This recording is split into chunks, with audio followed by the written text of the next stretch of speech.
Storage locations can be created and selected during the scanning process to keep track of the area in which the parcel will be stored. For example, a shelf in a large warehouse or a particular section in a mailroom. From the dashboard, click Settings. Under the Configurator, click Storage Locations. If you have multiple sites, you can select the site in the top left bar.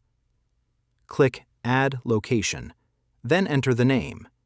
You can be really specific. For example, Shelf 1 or Locker A. You can also add a barcode identifier if you have one. Click Save to close the window, or click Save and Add Another to continue adding more locations. You can also click the small box next to the name to delete the location.